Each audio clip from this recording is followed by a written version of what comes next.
Haleluya, Bapak Ibu, Saudara-saudari Jemaat GPDI Shekinah BSD City, kita kembali berjumpa di dalam renungan harian, di mana kita baru saja memperingati hari Paskah, hari wafatnya Tuhan Yesus Kristus, sekaligus juga hari kebangkitannya, di mana kita boleh sekali lagi diingatkan mengenai cinta kasih Tuhan yang ada bagi kehidupan kita.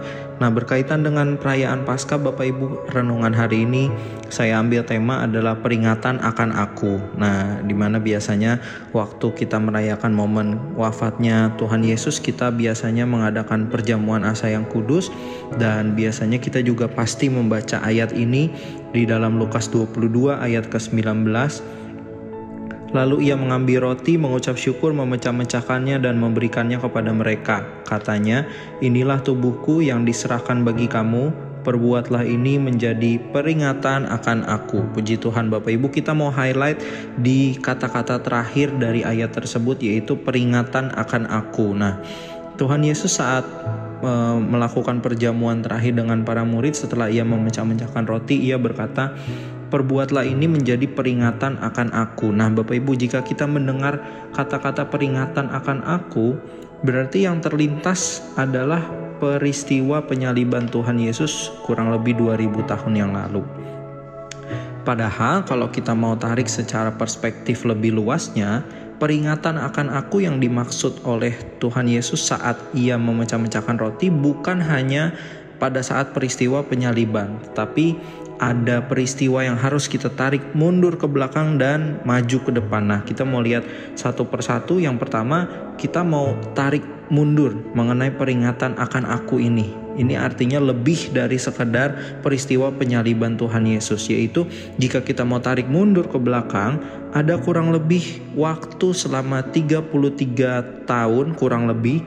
Itu adalah waktu pelayanan Tuhan Yesus semasa ia hidup sebelum ia disalibkan. Kurang lebih ada 33 tahun, dan selama waktu pelayanan Tuhan di dunia itu sudah banyak sekali teladan yang dilakukan Tuhan Yesus yang harusnya menjadi contoh, menjadi panutan bagi kita dalam kita melaksanakan kehidupan kita sehari-hari.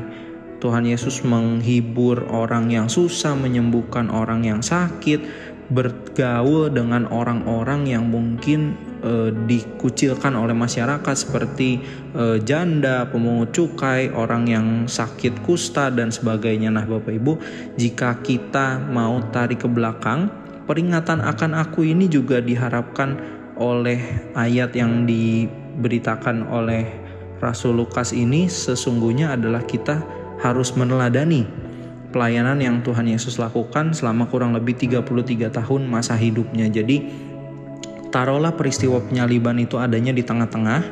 Nah, kita tadi sudah tarik mundur ke belakang mengenai peringatan akan aku yang dimaksud Tuhan adalah teladan-teladan yang dilakukan oleh Yesus semasa pelayanannya sebelum ia disalibkan. Nah, kemudian kita mau maju ke depan setelah peristiwa penyaliban, yang kita sering anggap peristiwa penyaliban ini sebagai puncak momen, puncak bukti cinta kasih Allah Bapa di surga yang mengorbankan anaknya yang tunggal bagi penebusan dosa. Nah, kita tahu bersama Bapak Ibu, setelah momen penyaliban itu, bukti cinta kasih Tuhan Yesus atau Allah Bapa di surga itu tidak berhenti sampai di situ. 3 hari kemudian di hari Minggu kita merayakan kebangkitan Tuhan, dan di mana kebangkitan Tuhan ini juga nanti diikuti dengan peristiwa-peristiwa berikutnya seperti kenaikan ke surga dan pencurahan Roh Kudus yang dikaruniakan Tuhan untuk menggantikan, karena ia naik ke surga, ia mengkaruniakan Roh Kudus turun ke dunia untuk beserta dengan kita, untuk menyertai kita, untuk menjadi penghibur, untuk menjadi jawaban bagi setiap persoalan kita. Dan itulah yang merupakan peringatan akan Tuhan, dari mulai teladannya selama hidup, dari mulai peristiwa yang dilakukan, mujizat-mujizat yang dilakukan, itu semua kita kenang, lalu masuk ke momen penyaliban dan berlanjut ke momen kebangkitan Tuhan, kenaikan ke surga dan pencurahan Roh Kudus, sehingga itu menjadi suatu cerita, istilahnya suatu jalan cerita yang harus kita kenang secara utuh peringatan akan aku, berbicara mengenai teladan Tuhan, berbicara tentang bukti cinta kasih Tuhan melalui pengorbanannya di kayu salib, dan berbicara juga tentang penggenapan janji Tuhan bahwa Ia tidak meninggalkan kita meskipun Ia terangkat naik ke surga. Dia karuniakan Roh Kudus untuk senantiasa beserta dengan kita. Puji Tuhan, Bapak Ibu, renungan hari ini tentang peringatan akan Tuhan Yesus. Mari kita sama-sama selalu mengenang, meneladani, mengilhami kehidupan Tuhan Yesus selama di dunia, momen penyaliban, momen kebangkitan, dan momen pencurahan Roh Kudus yang nanti sama-sama juga kita akan rayakan, sehingga itu boleh senantiasa menjadi firman yang hidup yang ada di dalam hati kita, sehingga kita selalu yakin dan percaya bahwa tidak kurang bukti cinta kasih Tuhan bagi kita melalui pengorbanannya di atas kayu salib dan penyertaannya yang selalu ada bagi kita semua. Puji Tuhan. Mari kita renungi renungan ibadah pada hari ini. Mari kita akhiri dengan doa. Haleluya, puji Tuhan.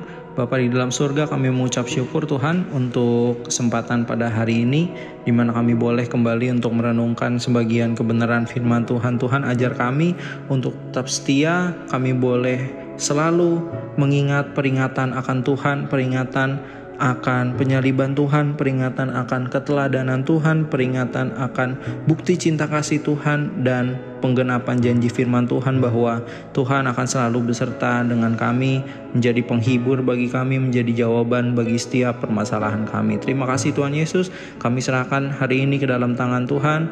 Hanya dalam nama-Mu kami berdoa dan mengucap syukur. Haleluya, amin. Puji Tuhan Bapak Ibu, terima kasih telah mendengarkan renungan pada hari ini. Tuhan Yesus memberkati.